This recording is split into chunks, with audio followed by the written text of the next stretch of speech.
and welcome to Versus Live. I'm Todd Anderson, joined by Ross Merriam. We got Robbo over in the booth. Say hi, Rob. Hi, Rob. There it is. He did it. Finally. Got it. All right. Well, welcome today. We got a new tournament in the books, SEG Richmond, featuring the first ever standard tournament with War of the Spark. Tell us what happened. So, we had a pretty clearly defined metagame for a week one tournament where, Simic Nexus was really hyped going into the tournament. So a lot of people got onto mono red as a way to combat that. Esper Control stayed at the top tables. And then we saw a good bit of Esper Midrange as well, usually with Hero of Precinct 1. And those were sort of the four top decks that people were targeting. And we saw a lot of those throughout the tournament and at the top tables. Mm-hmm. But there was one breakout deck. Harlan Fear came with this really cool Bant deck. There were two people in the top 8 playing it, and we've got his list, and we're gonna put it through its paces against the three top decks: Simic Nexus, Mono Red Aggro, and Esper Control. Yeah, so a pretty interesting top 8 because of course we did have 3 red decks, and 2 of which made the finals, which I think the other one was third. Yeah, so third, fourth. I know he was higher seed in the Swiss. It's fine, but it looks better when it's 1, 2, 3. Well, it looks a lot worse, actually. The optics. Yeah. I guess it's a matter of perspective. So I do want to say that my article this week that should be out on Thursday is going to focus all about mono red and all the iterations that I've been going through over the past 3 days since seeing how well the deck did. I started Sunday night after the tournament was over. I was like, okay, this deck's the real deal. And I just started playing games after games after games after games, trying out main deck Experimental Frenzy versus Chandra to see which one I thought was better. Obviously, one being better against Mortify, while the other is better against, Grixis or whatever decks that just can't kill enchantments.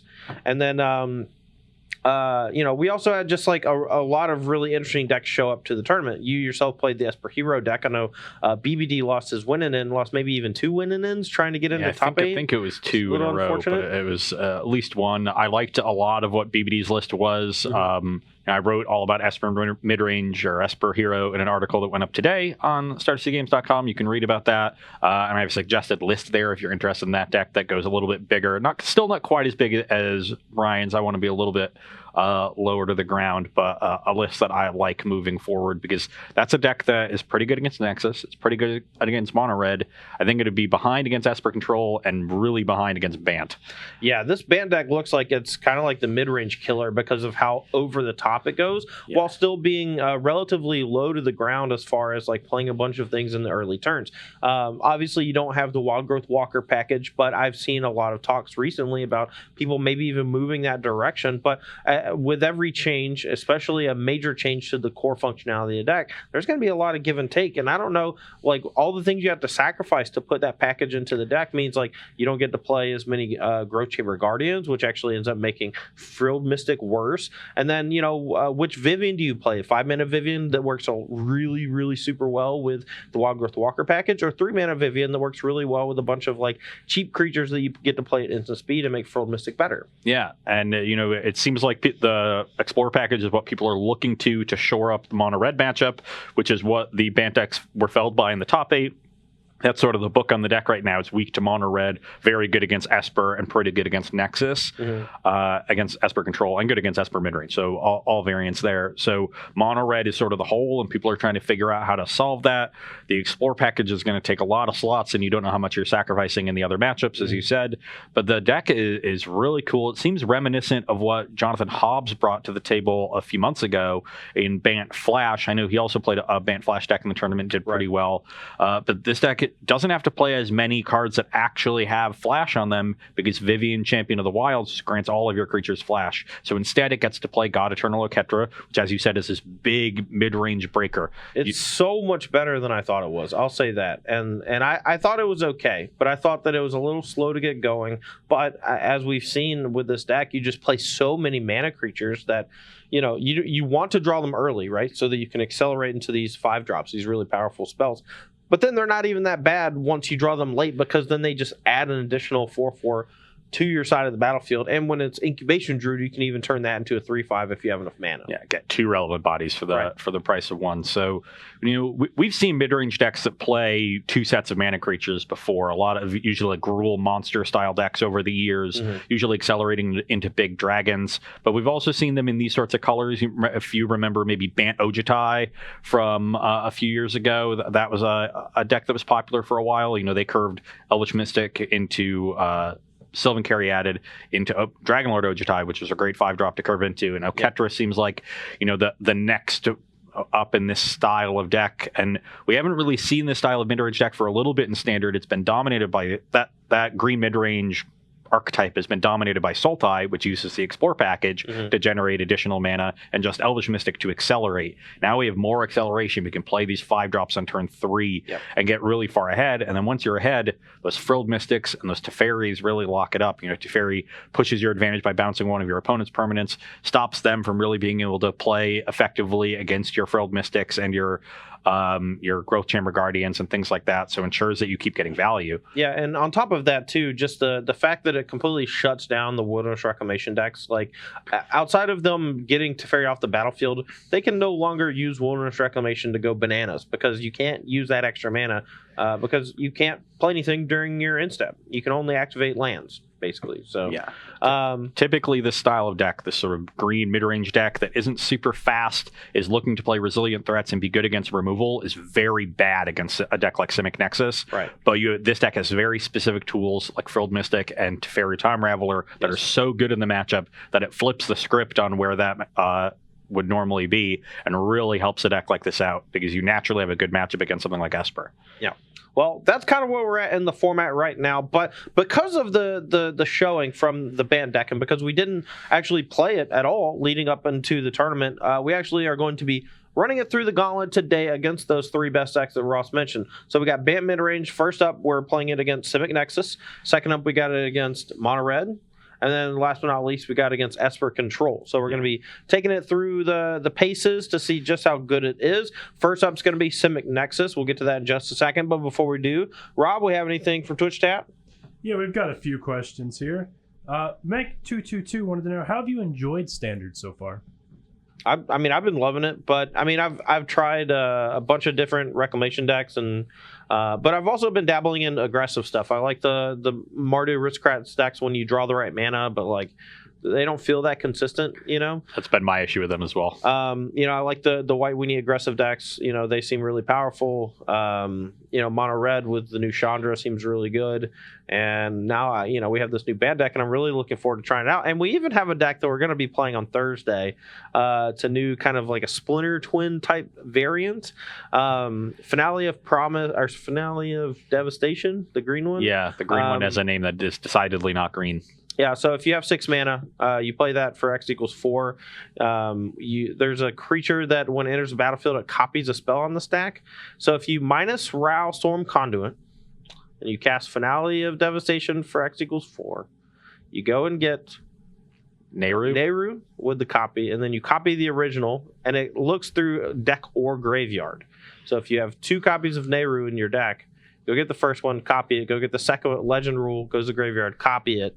And every time you copy it, you keep finding the one in the graveyard. Your Ral keeps triggering. Ral trigger is the killer. It's Splinter Twin. It's not that good.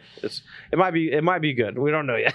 I'm going to be playing that some today and tomorrow on Arena to see how I like it, and try to get like a good list for you. But there's a lot of cool stuff going on in the format, so I'm having a great time. Yeah, this is sort of week 1 to week 2. I think is one of my. I think just my favorite time for any Standard format. And during preview season, everyone's really hopeful. All these cool cards are being shown every day. You're throwing a bunch of stuff at the wall and trying to see what sticks, but you don't really know what you're trying to target yet. So you're building things blind. You're just trying to find shells that are kind of powerful. And once the metagame takes shape, even if you have a shell that is powerful in the abstract, it might not match up well against what's going on. After week 1, the metagame has a pretty clear definition of what's at the top. That might change over the next couple of weeks. Decks might fall as the format gets refined. But right now we have that upper tier. We've got the 2 Esper decks. We've got Mono Red. We have Simic Nexus. So when you're brewing, you can brew with a purpose. You can brew with a target, and that makes it so much easier and it gives you just a much clearer process in how to build a deck. And there's still a lot of potential there, but you're not flying blind. So this is a great time. So the question was, do you like it? The question was, are we having fun? Yeah, and I am. You didn't say because we're in the right time of it. No, you said it was easier. You had to focus. Yeah. I like, regardless of the standard format, I like the format at this time. You equate happiness with structure. Yes. All right. Just want to make sure I was right on that. Next. Okay. Next is Histeus. With Mono Red having a really good showing in Richmond, is it possible that people move back to Sultai as a way to combat what might be a rise in red? Oh, absolutely. I mean, honestly, I don't even know if Sultai is like super good against them. I think Sultai just like has the capability to snowball them, where a lot of decks like, just can't catch back up if they fall behind, whereas Sultai does. I do think Sultai in general is pretty good against them. They put up a lot of bodies to block. They have a decent amount of potential to play cheap removal like Cast Down, and they even can just like load up on Vraska's Contempts now that they've moved away from Experimental Frenzy in favor of Chandra Fire Artisan. Yep. And I'll say this: them moving away from Experimental Frenzy is very good for Sultai. So. I'm curious to see how that ends up playing out over time, though. I'm less high on Sultai. I think while the deck is reasonable against Mono Red, I think you're ahead. You're behind against Simic and against Esper Control. Mm-hmm. And while you're ahead against Esper Midrange, I think Esper Midrange is better against the other more popular decks. Mm-hmm. So you'd have to see a pretty seismic shift towards enough Sultai to suppress the... But, no, even that wouldn't work. If you have a real big shift towards Sultai, the deck that gets most suppressed is Esper Midrange, the Esper Hero deck. Quite poor against Sultai. But that only makes Simic better. And Esper Control still, will still be good. So I just think Sultai has gotten significantly worse over the last 2 months. The format's got sort of passed it by to some extent. And I'm not even sure how it would do against a deck like this. Normally, Finality is your big kicker in those matchups, but it doesn't kill Oketra. No, I mean, you have ways to kill Oketra that just doesn't kill it permanently, and I think that's the problem. You're just going to find it again very quickly and then start doing it again. And that just generation of a lot of 4/4 bodies, as long as you have ways to contain specifically Hydroid Krasis, I think that the Oketra is just going to run away with the game at some point. It might take a little while, but it's the inevitability. Right. All right, let's do one more and then we'll go ahead and get to the games. All right, from Liu Tang Clan.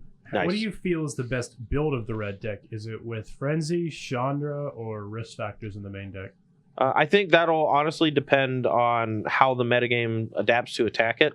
I think that in week 1, it was really smart to play Chandra over either of those because Chandra dodges Mortify, and Risk Factor is just, I don't think you want to go Risk Factor. For me, it was always Frenzy versus Chandra, and since Chandra dodges Mortify, it just does basically the same thing in a lot of the matchups where it's just this 4-mana card that if left unchecked is going to eventually win you the game over in 3 turns. And even if you deal with it, a lot of times they generate 2-3 cards out of it. So it was really interesting to see just how good Chandra was in week 1, but now that people know that Frenzy is no longer on top of things, it's possible that Esper Control loses a bit of its luster since Mortify becomes a little less good. I mean, we saw Mono Red just kind of run over Esper, didn't we? Yeah, that matchup can definitely be tough, but there's things that the Esper deck can do to prepare for it. You can sideboard Basilica Bellhaunt or the Azorius Flyer, depending on your mana base. I don't think that any deck is going to fall to Mono Red if they don't want to. Every deck can change drastically to beat mono red. The question is how much then that costs you against everybody else. Right. And we talked a bit about this off camera about this Bant deck, because there are versions cropping up with Wild Growth Walker that I know Misplaced Ginger, Notable Golgari, Pilot, and Streamer, like he's been testing with variations on this deck. And, the first thing he says, well, this deck's pretty bad against mono red, so I'm going to put in Wild Growth Walker and Jade Light Rangers and stuff. And everyone who has played the deck, responded on Twitter and were like, yes, but you're literally sacrificing every other matchup to make mono red better. And I think that that's just going to be the resounding truth across every archetype, is that if you play 3, 4, 5 extra sideboard cards, change your main deck 2, 3, 4 cards, every change you make is going to drastically impact your mid-range matchup or your control matchup, just so you can play more Moment of Craving, more Basilica Bellhaunt. Everything's a sacrifice. Yeah, and that could be a thing that just keeps mono red around. Like it'll be a deck that requires too much to hate out of the metagame, so it stays around, even though it's possible to hate it out. Mm-hmm. All right. Well, let's go ahead and get to the games. You have the marbles, so I'll be on the play. Okay. And I will be on the Simic Nexus side of things, and Ross is going to be on the side of Bant Mid. All right. Well, my 7 is shaping up quite nicely. All right. I like it. That's a good start. All right, I'm going to lead off with a Breeding Pool untapped. I'm going to take 2. Mostly I just want to cast Opt to start digging for land, so I don't have to... go ahead. So I don't miss off this Growth Spiral. Okay, I will shock to 18 and play land. Wow, weird. It's just going to be every game today. That's every one. Time. That's one. I'm marking it on marking it down. Okay. All right, Opt. See, you had your 1 drop, I had mine. It's only fair. Well, we didn't draw land for Spiral, so we'll just go ahead and play Search for Escanta and say go. Huh. So, normally I would be tempted to play our second mana creature here and continue developing mana, but this is going to be a much more disruptive play, and I think it uses our mana better down the line. Oh, son of a gun. So, I'll play Teferi and bounce the Search and draw a card, and pass the turn. Well, had I known I was drawing this next turn, maybe I would have preferred to play the Druid, but this is still just a nice play, and makes Todd waste his next turn. Yeah, and also just having Teferi early on means that I can't counterspell it or anything like that, so... Okay, plussing the Teferi is the obvious part here. You got a lot of sorceries in your deck? Got plenty of them. That's one of the cool things about Teferi. The plus is actually the worst part of it by a lot. The minus and the static are both great. I think I'd rather double spell here than play the Mopey 4-drop, so let's play Incubation Druid, Growth Chamber. All Pass right. the turn. Search. I'm just gonna bin an Opt and draw. Banning an Opt. That seems so strange. Why? It's just... What if I just really want to hit my 4th land so I can cast my Tamio? Does that still seem strange? That's fine. All right. Plus, and I guess to start, I want to name Wilderness Reclamation, and then once I get that online with Search for Escanta,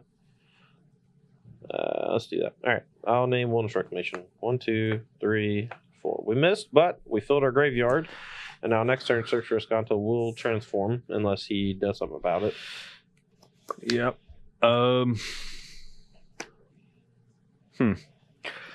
This is awkward in that I can't really get to 6 power here. I can only get to 5. So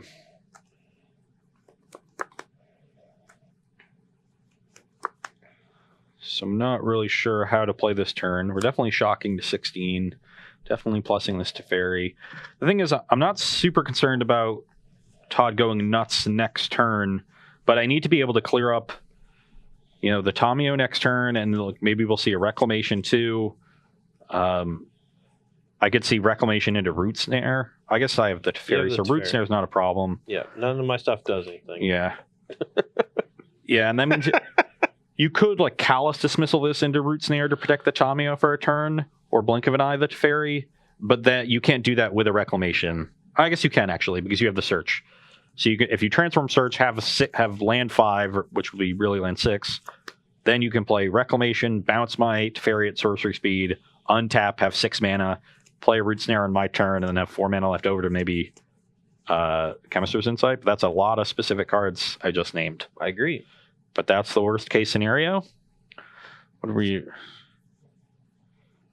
You named Reclamation off of the Tamio, which is sort of a sign that you don't have it already. So I don't think I should be too worried about that.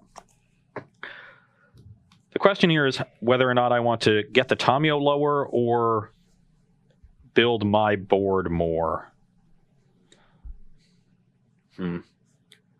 I think I really want to get this Vivian down so I can start playing at instant speed and make Todd play around Frilled Mystic more readily and dig towards Frilled Mystic. So I have 2 options to get the Vivian down. I can either adapt onto the Druid. Dude, just make a play it. Good lord. Or I can use the Druid for mana and then adapt here and play it. This is a key turn. Just make a decision. Every turn of the game will be much easier after this one. I think I'd rather get the Tamio lower. So I'm going to cast Vivian. I'm going to adapt this before using the Vivian.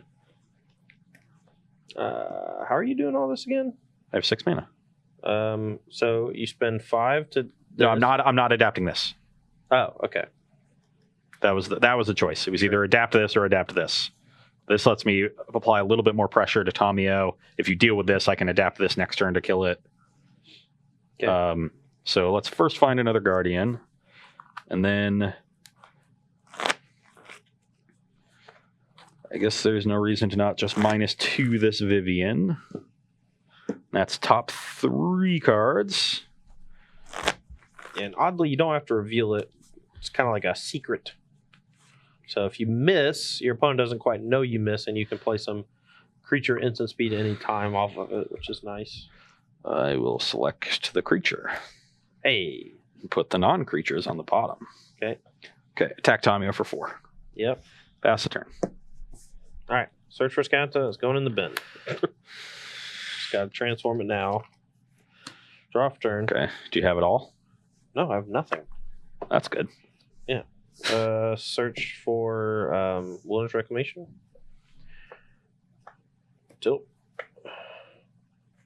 Nexus shuffles back in. Tamio putting the cards in the graveyard is messed up. It's pretty good. Kind of fuels herself. It fuels the -3. It fuels Search for Scanta, and it just gets cards out of your deck except for Nexus. So you get down to the point where you're deterministic to keep finding Nexuses so much quicker. All right, land out the Spiral, land for turn, go. Okay, well, that was not a great turn for Todd. Yeah, I know, because you played a turn 2 Teferi. You understand what the card does to my deck, right? It makes it not function anymore. So let's, am I going to adapt this Incubation Druid? I don't think so. So let's plus on the Llanowar Elves and send Guardian at Tamio and Llanowar Elves at you. Go to 17 and plus this to Fairy and pass the turn. Because that's what Vivian lets you do.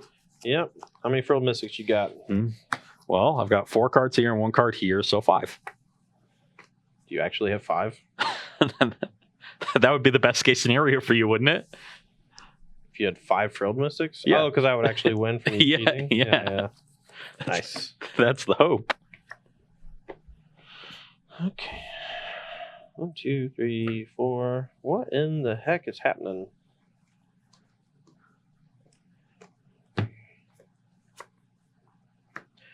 Main phase this, I guess. Sure. You are dead. Great. And a turn, God Eternal Ketra, play a Growth Chamber Guardian, make a 4/4. And then on my turn, I just adapt the Growth Chamber Guardian, and I have 17 points. Cool. Let's go to sideboards. Good lord. So one of the reasons that I'm going to be focusing early on just dealing with Todd's stuff, because I think this deck can just go from having 4 power to 15 power really quickly. Yeah. So I don't have to worry about a lot of chip shot damage. Yeah, the Teferi is like pretty problematic. Like my hand was really well set up to deal with all the doofus creatures, but that's why I think the deck is really strong. You have the ability to Llanowar Elves into that really powerful threat and Teferi Time Raveler in this particular matchup, and it just completely changes the dynamic. Because if you didn't have that in the Frilled Mystics, like if you didn't have that line of defense, your deck would basically be at the mercy of the Root Snares and the Nexus of Fates and things like that. And like it just gives your deck such a wide range of playability against the control decks and these like, you know, kind of combo prison decks or whatever. That's why I really like the deck. And I know I'm kind of like being a little fake salty or whatever, but like, you know, just play faster. I won't be salty if you just kill me faster. My deck doesn't do anything when you play the Teferi. Every other turn after that was easy. I just need to figure that turn out. Okay. Well, we're going to take a short break here, and we're going to get sideboards going. And I'm going to probably just completely try to change the dynamic of what I'm doing in the matchup. We have sideboard guides from the people themselves that played the decks at this tournament, and we're going to be utilizing those as well as telling you what we're going to be doing and how they suggested doing it. So get your notepads out, get your pens, and if you want to play these decks, you'll know how to sideboard the matchup from the people who played the decks. So don't go anywhere. We'll be right back for more Versus Live. All right, we're here for sideboarding, and this is how Dylan Hand sideboarded in this matchup when he played against it. He cut 2 Wilderness Reclamation, a Root Snare, a Nexus of Fate, and an Opt for 3 Biogenic Ooze and 2 Carnage Tyrants. Now, I'm going to try to explain why I think that he did this, and then I'm going to probably play at least one game with his setup, and then if there's anything I feel like maybe needs to be changed, we'll change that and play a third game. So he's cutting a Wilderness Reclamation for a few reasons. First of all, you don't want to be reliant on it against a matchup where your opponent 100% has Teferi Time Raveler, because once they have Teferi Time Raveler, Wilderness Reclamation just kind of stops working. You know, like you get to use the lands, but you don't get to do much of anything else really. Same thing with Root Snare. If your opponent has a Teferi on the battlefield, it does nothing. Game 1, we had 2 in our hand.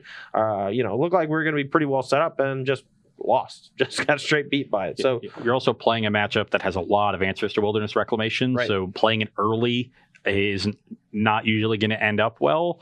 A lot of times you're going to have to play it and Nexus in the same turn to get any value out of it, and hope that they just have like sorcery speed answers, basically. And with Vivian, even my normal sorcery speed answers become instant speed, Knight and Deputy. So you're not even guaranteed to dodge these two. So you're really just going to try to like play a longer game and eventually land the Reclamation as the last piece, because you can get it back with Tamio and dig through your deck. So 2 is fine for that. Yeah, I think the all-star here is going to be Biogenic Ooze, simply because of how it plays defense in the matchup, as well as since the opponent is removal light. I think it's just more easy to take over a game with a card like Biogenic Ooze when I have a bunch of mana. And as you can see, most games I'm going to get to a bunch of mana. I just need to find things to do with it, especially if I'm going to be facing down a bunch of counterspells after sideboards. Yeah, I agree. Biogenic Ooze is the card I'm most scared of. On my side, this is Harlan's plan. It looks great to me. A general in this matchup, you want to get leaner, so you're cutting your clunkier cards. We don't need Hydroid Crisis because this is not a removal heavy matchup. We don't need Shalai, like the games aren't going to come down to activating this. We don't need to give anything hexproof.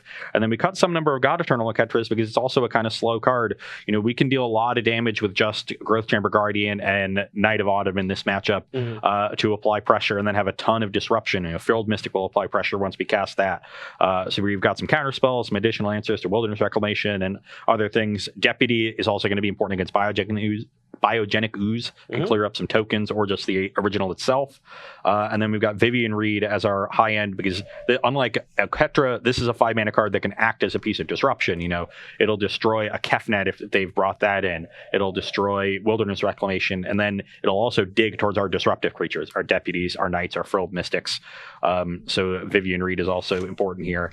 I'm wondering if, because you're bringing in so many creatures, you know, Carnage Tyrant and Biogenic Ooze, that Oketra gets a little bit better. Yeah. So that's something I'm going to look out for in these games. And it might be, you know, based on your opponent's list, we need to leave in a second or even third copy of God Eternal Oketra here. Yeah, even based on like, you know, not even your opponent's list, but just how they sideboard. Once you see a plan come together in game 2, a lot of times that will re-influence how you sideboard for game 3. Yep. Yeah. Any questions here while we're shuffling up for game 2? Yeah, we've got a few. Salsa the Fourth wants to know, Todd, how do you feel about Teamer Reclamation moving forward after your results this weekend? So my results, I went 1 and 2. I just decided to go home and hang out with my wife. It's only a 2-hour drive.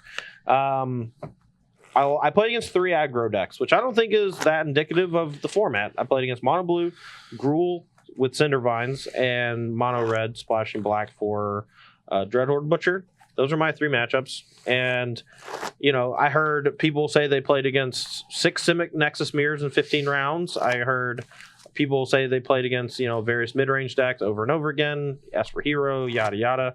Like, those are the kind of matchups that I would much rather play against than just aggro decks that constrict the amount of time I have to play. My losses were to Cinder Vines and mono blue. I think that is a fairly reasonable place for Team of Reclamation to lose to. Like, the aggro decks in general are going to be a bit harder.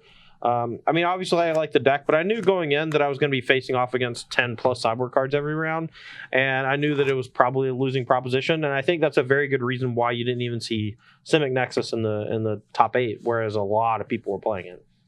Yeah, I will say that, some people played against a lot of Nexus or whatever. If you look at the day 2 metagame breakdown, it was about 20% of day 2, and this is a bigger day 2 than normal, so it's a little bit more representative of the field overall. Because 6-3 made the second day. I actually compared what I played against in the tournament to the day 2 metagame, and my matchups were very indicative of that. So I hit Nexus 3 times. I hit 5 aggro decks and got the full spectrum, like 1 Gruul, 2 white, 1 red, and 1 mono blue. So about 20%, you just sort of hit your aggro early. Like I got my 2 Esper controls, but they were the first 2 rounds I played. And then more aggro towards the end of day 1. You happen to hit it early. That's a little bit rough, but that's the way some tournaments go sometimes. Yeah. All right, let's take a couple more. We got one from Ryan Possible for Ross. Do you think Vivian's Arcbow might have a spot in this Bant Midrange deck, or is it not synergized enough with Oketra? Vivian's Arcbow is a card that needs fuel to run, and this deck isn't really that great at supplying that fuel because it's your card draw engine is Hydroid Crisis, and you can't Crisis off of Arcbow. Yeah. So that's awkward. That to me makes it more of like a sideboard card against control, I think. Yeah. And there it's probably quite good because they actually can then struggle to deal with an artifact, and so cheap it gets down under their counter wall, and it just makes sure your threats keep coming and coming and coming. That they're going to have to eventually Teferi it. Sometimes that'll get you an easy route to kill their Teferi, and then they don't have the card advantage, and you draw into the bow later. So I think it's more of a sideboard card against control decks, but the Esper matchup is already really good, so I don't think you need something that's that dedicated towards control. So yeah, that sort of squeezes the card out of the deck for me. Yeah, I agree. I wrote a whole article about Arcbow when it was first previewed, and my take was that you want creatures with a lot of ETBs, and God Eternal Oketra triggers off of casting, and Hydroid Crisis triggers off of casting, and neither really worked super good with Vivian's Arcbow. So I would much more want that in a deck with like Daylight Rangers and Wild Growth Walkers, and even stuff like Path of Discovery, where every creature he hit's going to explore and continue that fuel. So maybe you want it in Sultai in the sideboard, because that's a deck that actually does struggle with Esper control, not mightily, you're not, but I think you're a small underdog, and the Vivian's Arcbow is the kind of card that could push that matchup over the top. You're naturally pretty good against mono red. You've got the Wild Growth Walkers in the main, other ways to gain life, and good ways to apply pressure. Yeah, and when we were testing Arcbow, it really faltered against the aggro decks because we just didn't have time. But, as a sideboard option against the control decks, it does seem like a home run, I think, in specifically Wild Growth Walker-based decks, I think. And, with the way day 1 or week 1 shaped up, the other top decks in the format were almost all built to beat Nexus, Mono Red, Esper Midrange, Esper Control, and if that means the Nexus declines in the coming weeks and we still see Esper Midrange, Mono Red, and Esper Control near the top, a Sultai deck with Arcbow to help it out and push up the matchup against control could be really well positioned. Yeah. All right. Let's go and get to the match. I'll be on the play here for game 2. Let's take a look at the opener. And if we have to mulligan, we'll take some more questions. My hand satisfied the one condition to keep. Oh, okay. My hand's pretty good. Your turn. Forest Land Elves. 1 elf. Okay. Look, every time I cut your deck, you don't have it. But every time I don't cut your deck, you have it. You cut my deck a week ago and I had it still. Well, that was just normal. Sometimes it's normal to have a turn 1 or else. You have an abnormal percentage of the time.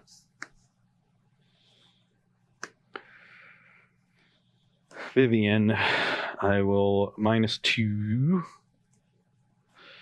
And And let's take this one. I bricked. Haha. You're up. I bricked. Look at his face. Search. Yep. We need land only.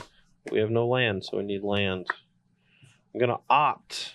Looking for a land. Found it. 18. That's lucky. Your turn. Okay, let's turn our card, and I will shock myself to 18. I will plus Vivian on Llanowar Elves and attack you for 1. I'm at 17. 17, and I will pass the turn. Okay. I guess everything is instant speed, so whatever. You can't do his stupid snake, though, which is nice. In response to Growth Spiral, I'll blow up the search. Okay, draw a card. This does leave me a little vulnerable on this turn, but what? So what? Wilderness Reclamation could pull you ahead, and yeah.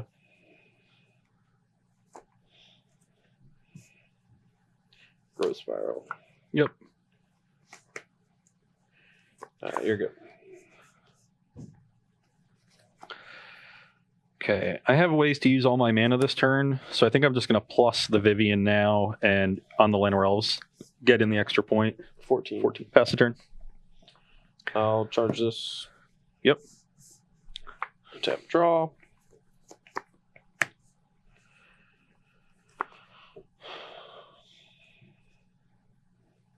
Okay, I'm just going to play this thing. Yep. And a turn trigger. Yep. Okay, wow, just worked. That's pretty lucky. Here we go. And a turn Oketra. Okay, we're dead. Catches pretty good at instant speed. Here you're really seeing the strength of Vivian, Champion of the Wilds. Just being able to act solely at instant speed is so good against a matchup that plays Wilderness Reclamation. Like, we are in some serious trouble here. Plus on the Oketra attack. Go to 8. Yeah, you take 6, go to 8, and pass the turn. All right, draw for turn. I would like to move to my end step. Yeah, you have a Biogenic Goose trigger? Trigger on the stack. I will make an ooze. Sure. All right, and pump, pump, pump. Here you go. Play a Growth Chamber Guardian, make a 4/4. Yep. Play a Growth Chamber Guardian, make a 4/4. Yep. Go to my turn. Yep.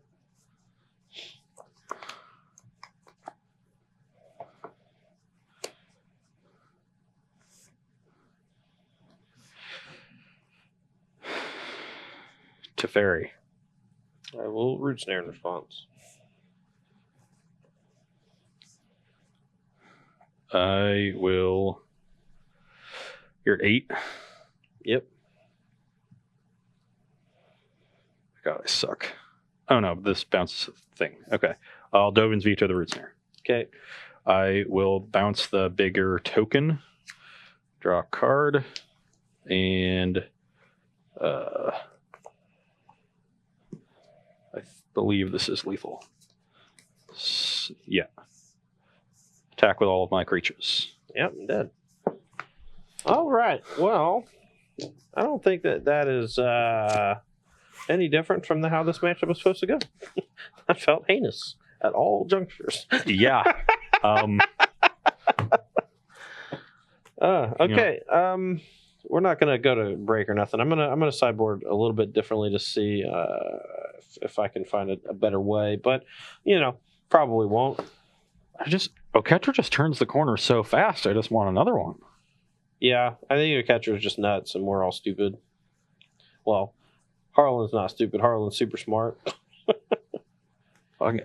Normally, I look at a deck like this and I say you're going to lose to Simic Nexus. Like, even though you have Teferi and Frilled Mystic, that just doesn't seem like enough. And Dude, wow, you clowned me. Yeah. Well, Teferi A is insane against me. So, and B, a catcher is just way better, I think, than anyone gave it credit for, especially me.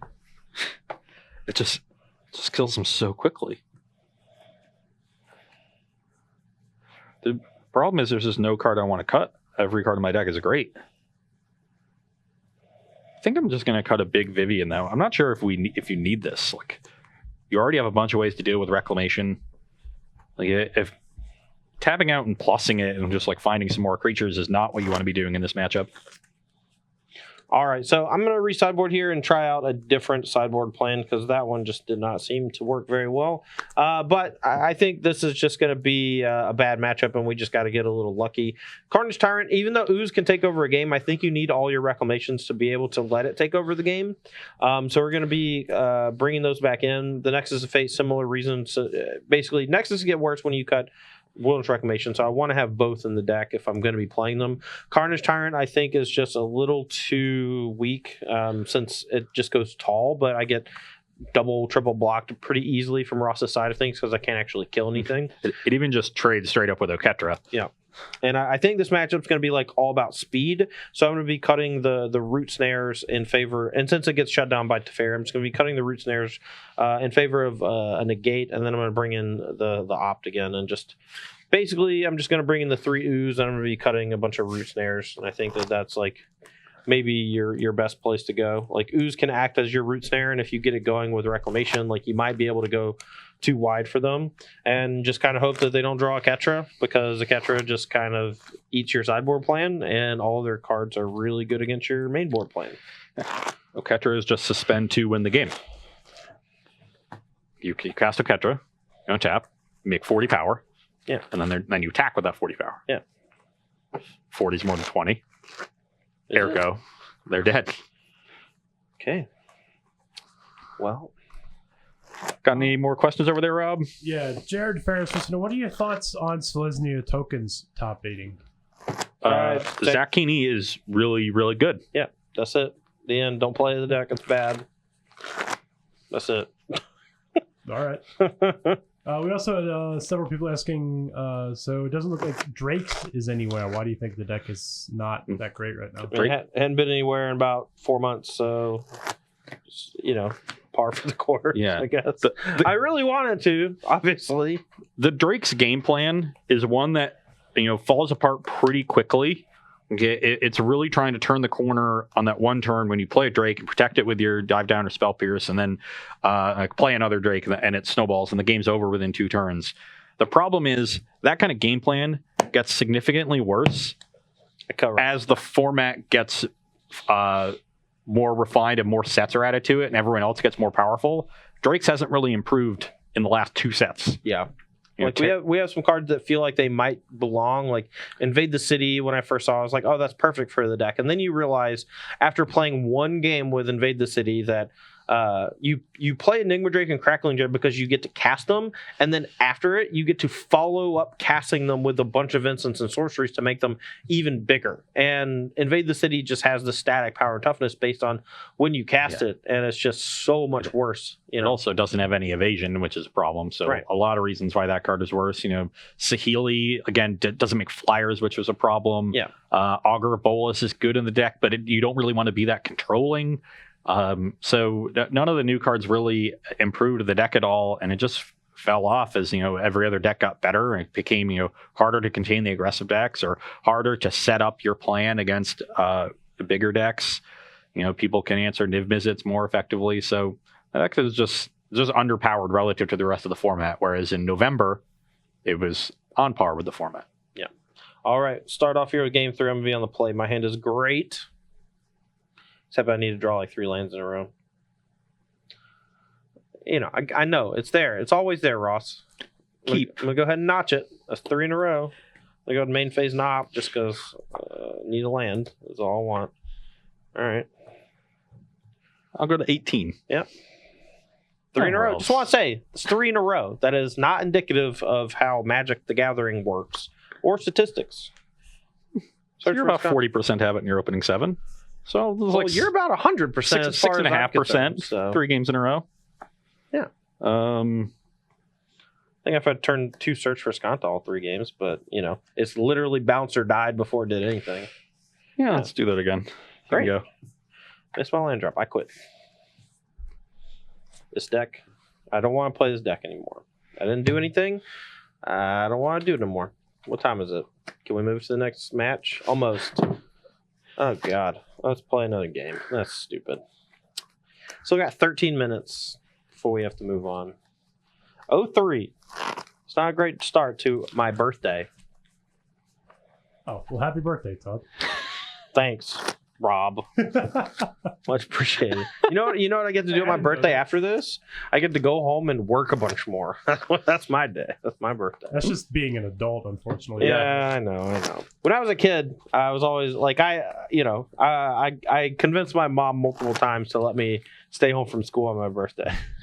Because it was always it's in May. It's like pretty much end of the year. I always had 10 or so days to give on absentee, and I always had A's. So I was a smart guy. All right, my hand's fine, I guess. Let's go and notch number 4 on the list for Ross's Lenorells. Okay. No, you're good. Am I?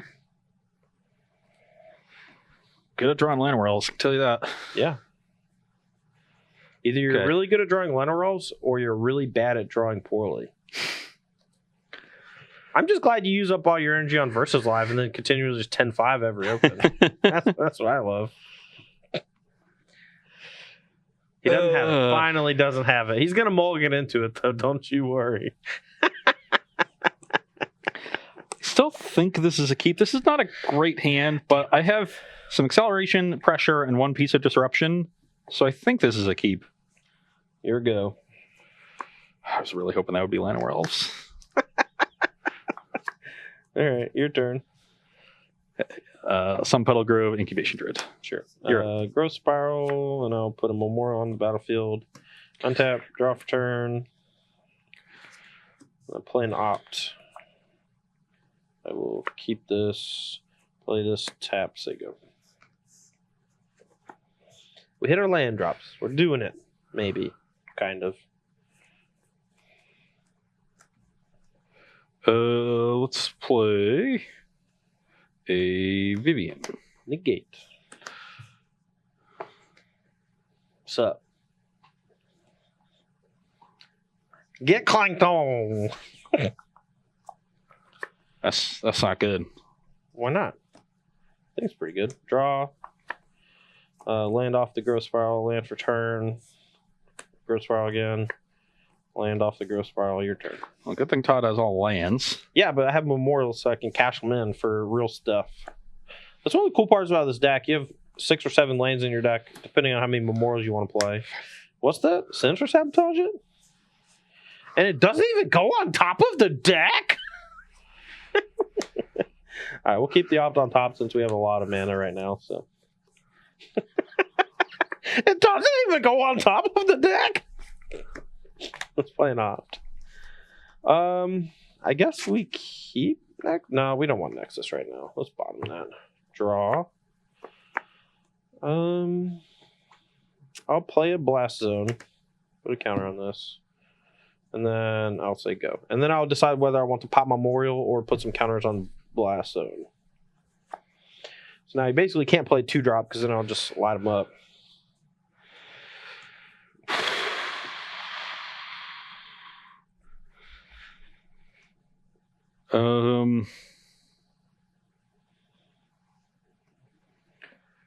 Shock myself and play Lenorells. I'm at 18. 18. Pass turn. All right. Let's. So he's just gonna probably Incubation Druid, but he probably has Frilled Mystic as well. So let's just go ahead and pop a Memorial. Yeah. Genius. No, not under a ton of pressure, so no reason to ramp up the Blast Zone. All right. Draw for turn.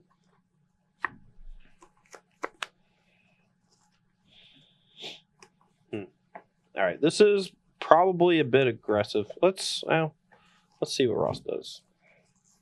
I'm gonna play a Search for a Scanton. Resolves. Interesting.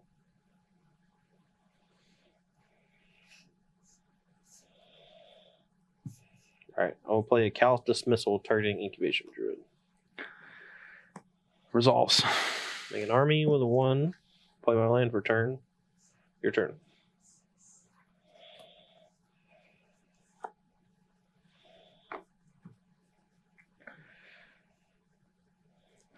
Shock myself to 16. Catcher plus Druid. Knight of Autumn. Blow up the search. Okie dokie. Still awkward because now the knight just trades with the zombie army, but gotta kill the search for sure. Yeah. Replay Druid. Pass the turn. All right. 1, 2, 3. Nice blast zone. Yeah, I'm gonna play Growth Spiral. Sure. Untap. Draw for turn. Play Chemister's Insight. Yep. Play another Search for Sconto. Yep. I'll play a Blast Zone specifically just to potentially put this up a counter. So, your turn.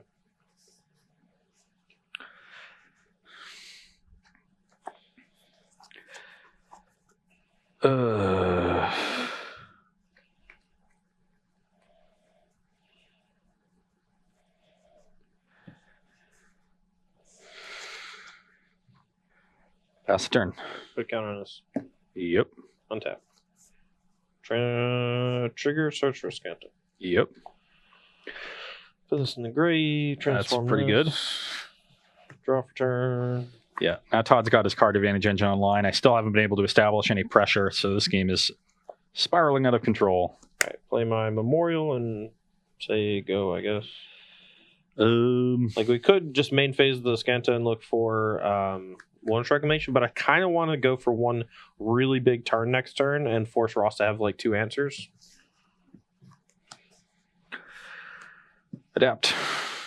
I'll just pop it in response. Yep.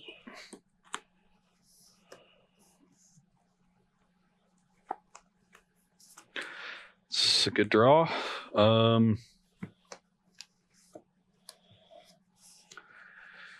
Play a Vivian. I'm going to Scanta in response in case. Oh no, I don't have the name. I only have 1 negate. Yeah, that resolves. Okay, I will -2. Okay.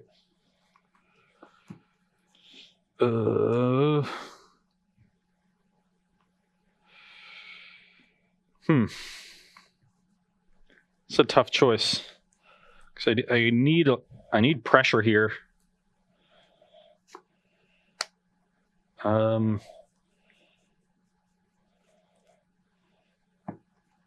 do still feel like I should take this, so let's bottom these. You're up. Well, now I'm not sure if I want to. Scanta or Blast Zone up to 3. Right? That starts at 4. Yeah, I don't know if I should Blast Zone or a Scanta. I think I should just a Scanta though. 1, 2, 3, 4. Take Reclamation. I'm gonna untap. Draw for turn.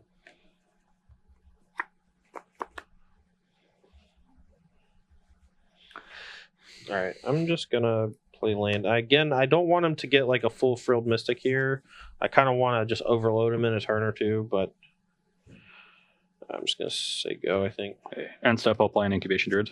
Yeah, that's fine. Go to my turn. Mm-hmm.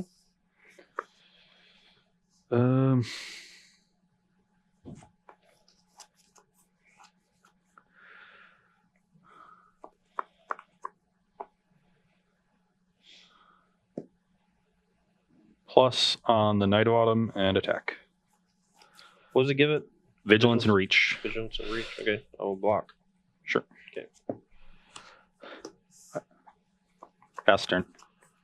Okay, I will activate Scanta. I made the attack because I assume Todd wants to Blast Zone this Vivian, but he's going to want to Blast Zone for 3 anyway because like, I'll threaten to fairies and other things, but... All right, I will draw 2. Yep.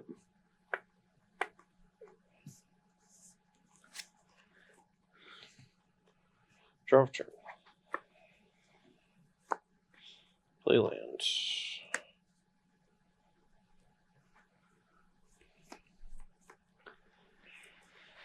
So 5 in hand, and I know it's Wreck and Nexus. Yeah. 4, 5, 6, 7, 8, 9, 10, All right, 11. I will try a Reclamation. Resolves. I will pass to my end step. In the second main phase, I will cast a Knight of Autumn.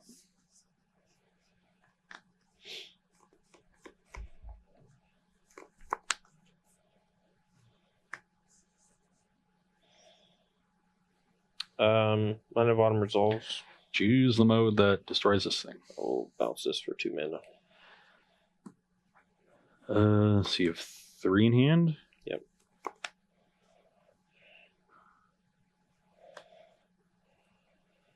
Alright, sorry, I should leave this untapped. Yeah. So, I guess you can recast it? Yes, because you said second main. Yeah.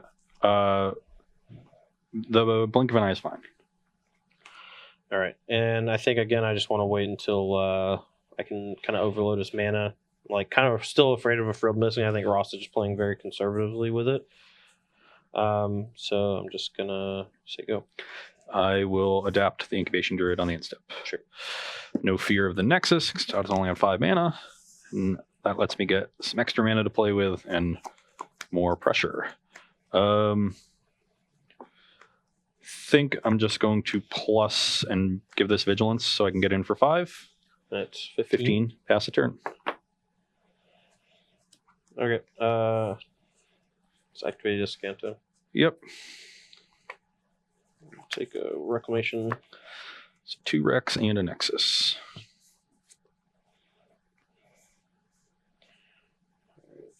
Draw for turn. Yep.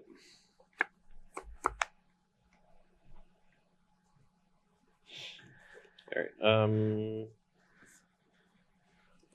Reclamation.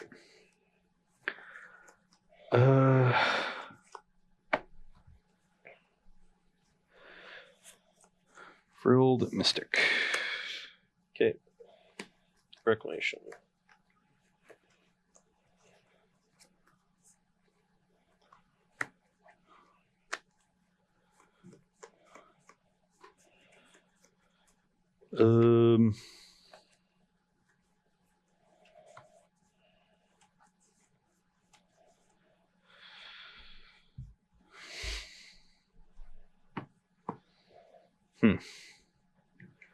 You have not played a land this turn? No.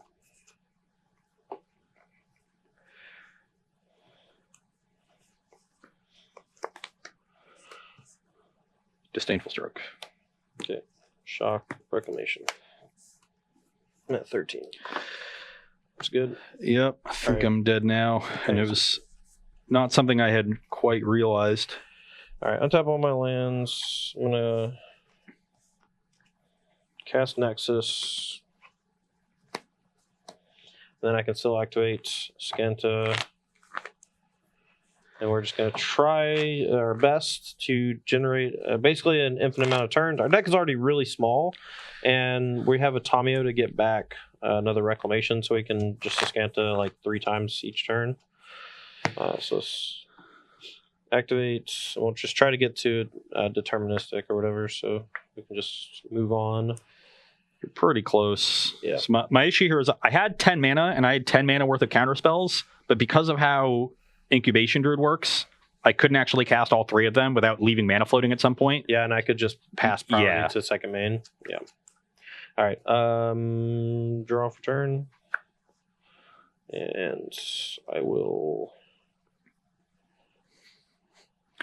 That ended up being very awkward. This was a very tight game. All right, play a Nexus.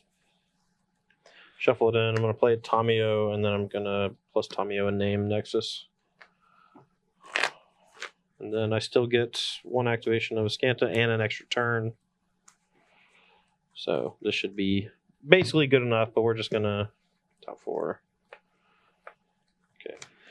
So you have 2 Nexuses in hand? No, I cast 1. Cast 1. So you have an So extra turn untap. and a Nexus in hand. And an untap. Yeah, this is, at this point, it's virtually impossible for Todd to miss. Yeah. He just sees so many cards every turn, such a small deck. Yeah, and with the Chemisters and the Tamio, there's almost no way to miss. I'm just going to get my deck basically down to 4 Nexus and 5 other cards or whatever on mine before Ross even potentially has a chance to untap. So. Yeah, I shortcutted in my head and just said, I have 10 mana and 10 mana worth of cards. I'll be fine. And I had enough mana to play all of them, but yeah, because I didn't have 5 blue mana outside of the Incubation Druid. I only had 4.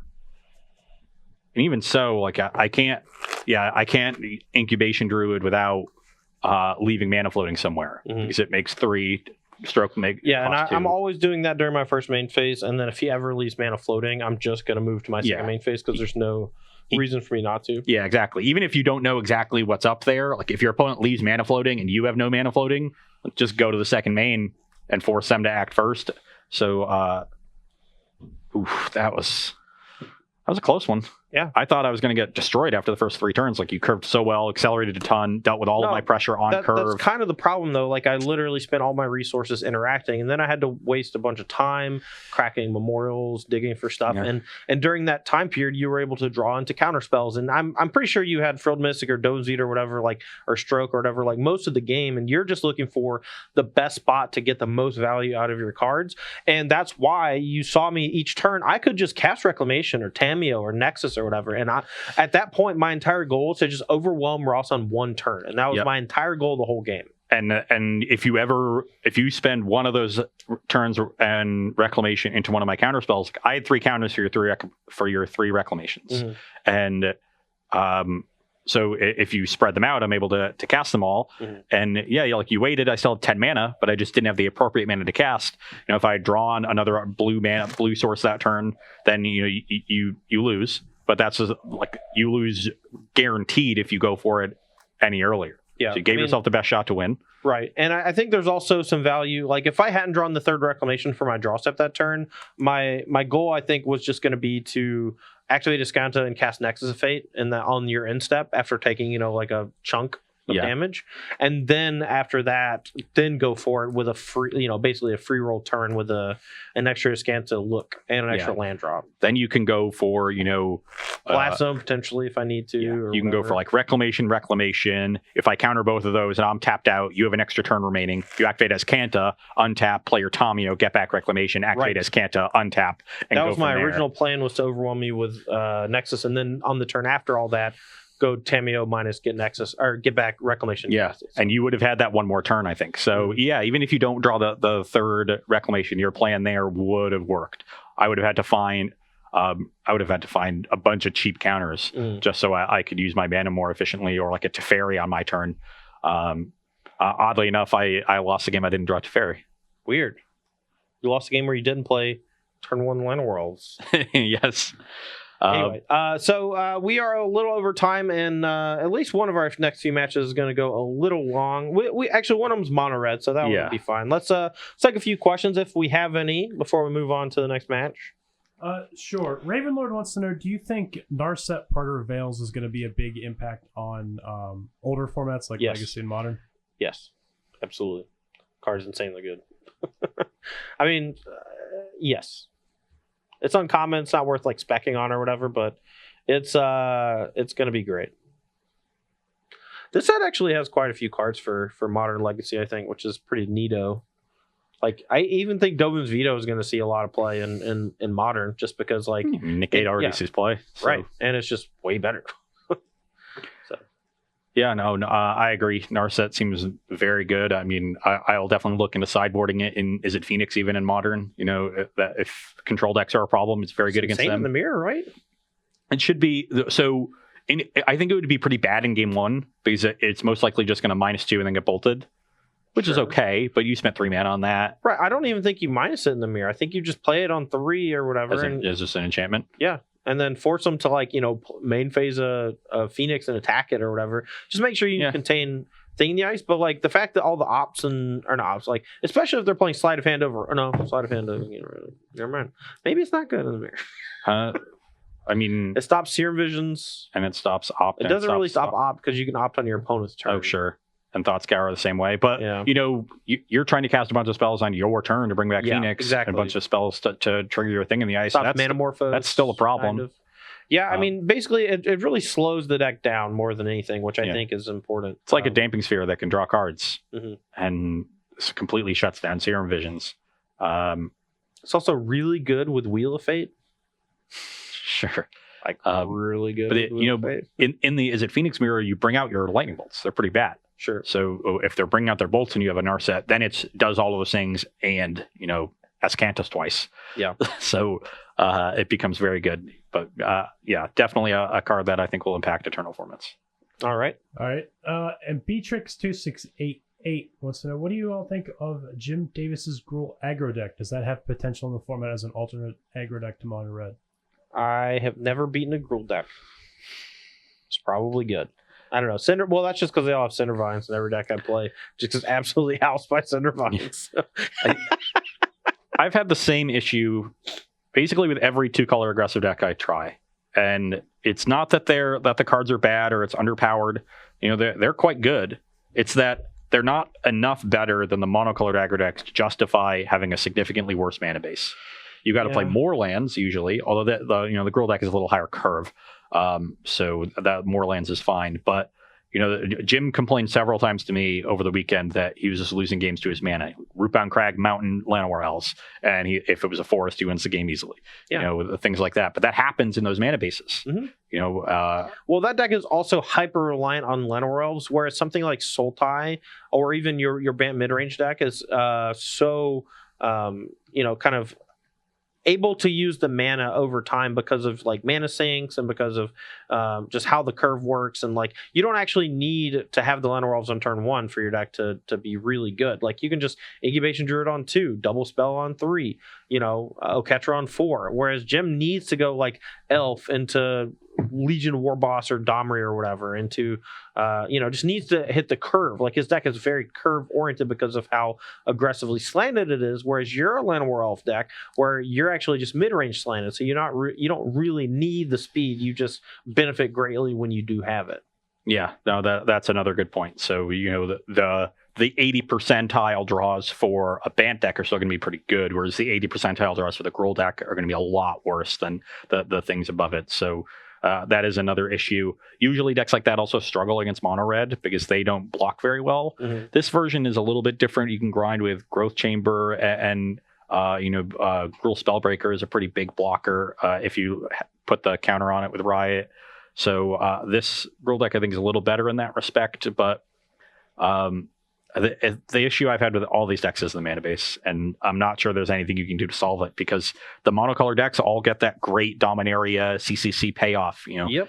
And those cards are on par with all the good gold cards that you're playing, no matter what 2-color mana base, and you just get to play this great, just easy mana base. Yeah, my thing with decks like Jim's Gruul deck in general is like I would much rather be.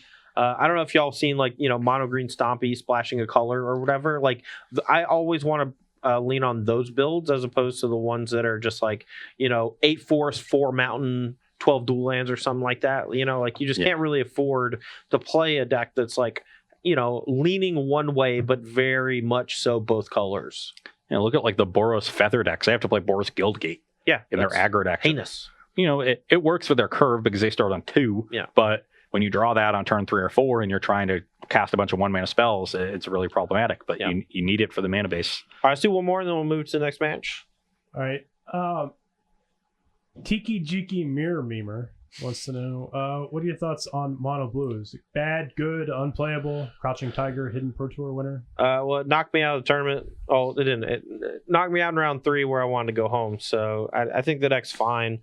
I think the problem is that one of your matchups in Simic Nexus that was good got a lot worse because of Blast Zone. I think Blast Zone specifically is insanely good against mono blue because you have no way to protect from it. Spell Pierce doesn't get around it. It's a sweeping effect. So, you can't protect one thing, and that deck is all about playing a one-man thing, protecting it, and then if worst comes to worst, then you start playing your Tempest Gens and evolving your Terramanders and stuff. So, and some people were even boarding out Tempest Gen in that matchup because you just didn't want to tap out. Right. And now you probably have to leave those in, which hurts. And that was the first thing that came to mind is that losing that matchup, it might still be favorable. I don't know. They only have 3 blast zones. It was pretty favorable beforehand, but that's still a significant percentage you're losing. Also, mono blue tended to prey on the mid-range decks. It was quite good against Sultai, and those mid-range decks we didn't really see a lot of in week 1. Now, this Bant deck might rise up and take the place of Sultai for this season, but Teferi seems insanely good against Teferi's really good against you. Like they have good flying blockers. Yeah. Like they can ramp into the Hydroid Krasis unlike Sultai, so like comes down earlier and is problematic earlier.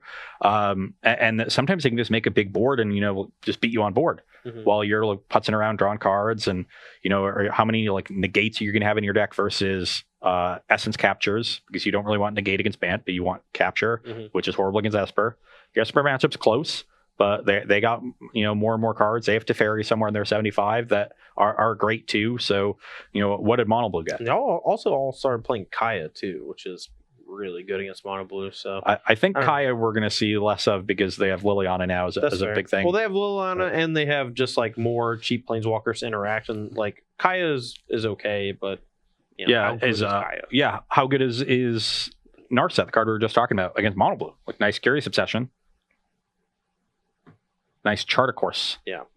All right. Well, we're going to call it there for the first match of the day, but we still got 2 matches coming up for you. Next up, we're going to have Mono Red going up against this Bant Midrange deck. And this, at the tournament, was the killer. So if Ross can maybe put up some better numbers today, maybe we can actually find out a sideboard plan that works, and maybe even come up with a different build of the deck or slightly different variations on the deck that could give it a better chance to it. We'll talk about all that and more when we come back after the short break, but don't go anywhere. We'll be right back for more Versus Live.